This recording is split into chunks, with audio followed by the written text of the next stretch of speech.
ay ipa-fry natin ang potato hanggang maging golden brown. Kaya, prito muna natin guys ha. Ito, magpapainit tayo ng mantika para i-fry natin yung potato. Antayin natin itong kumulo guys. Pag mainit na, saka natin ihuhulog yung potato.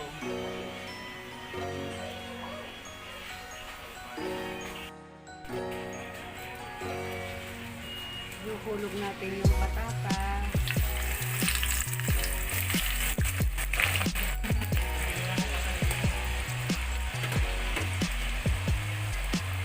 Ayan natin hanggang maging golden brown. Ayan guys. Golden brown na. Pwede na natin yung hanguin.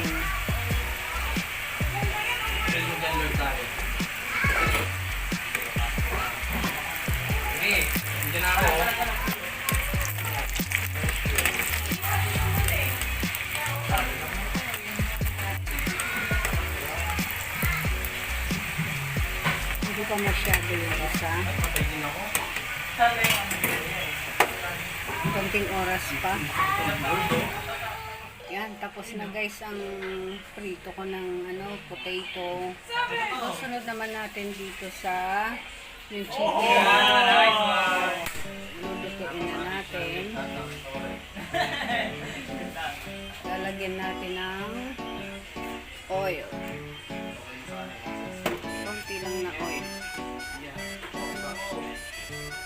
Lagyan muna natin yung kawali.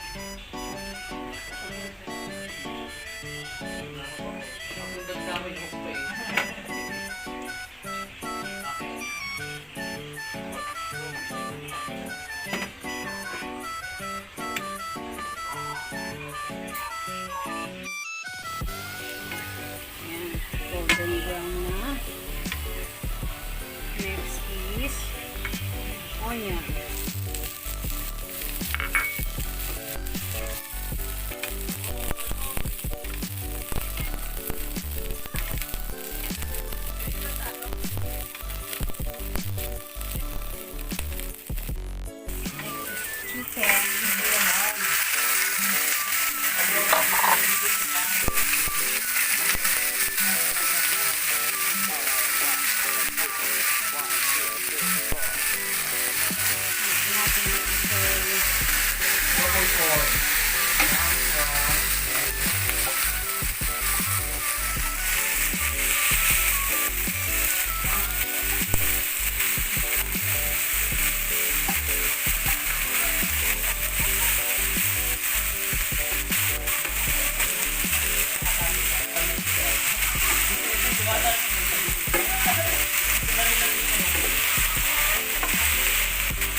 Tapos, close naman.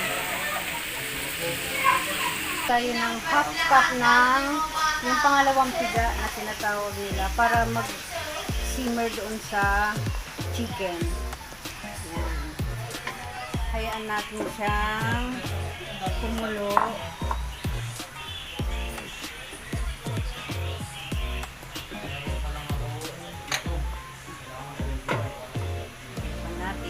Amay ng konti. Okay na.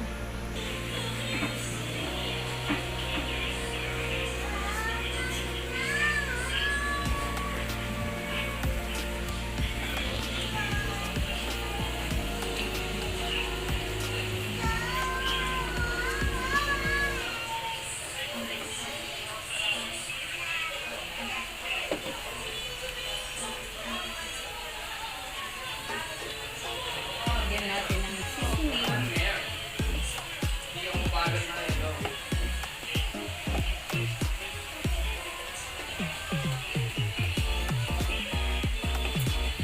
What's up mga kabaylogs?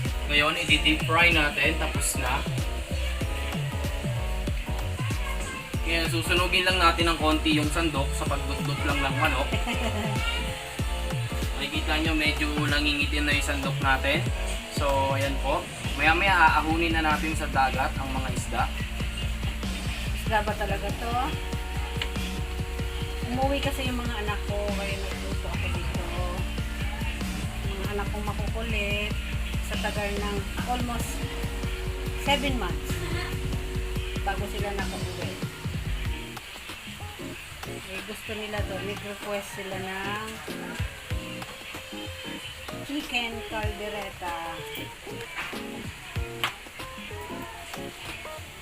Naluto ko na yan, chicken caldereta sa gata. Kaso mukha siyang apritada yung naluto.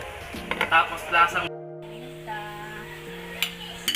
Black pepper, tapos yung bell pepper.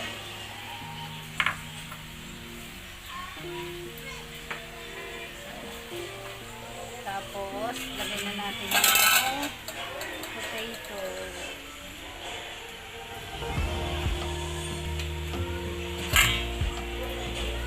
Tapos, lagay na natin yung gata.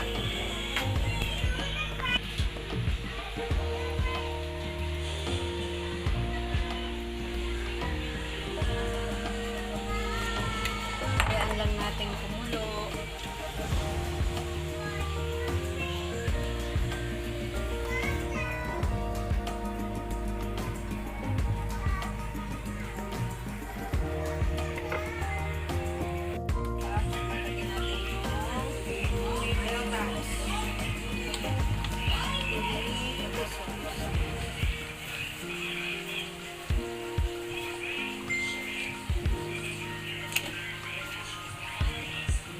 Napuno.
Ayan lang natin ng kumulo ng konti para talagang mag-merge yung tomato sauce lang sa chicken.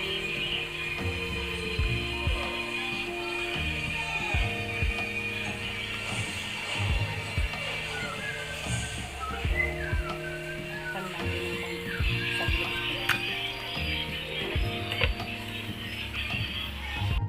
Okay na. Yan, luto na. Yan ang finished product ko ng chicken caldereta. Okay. Kain na!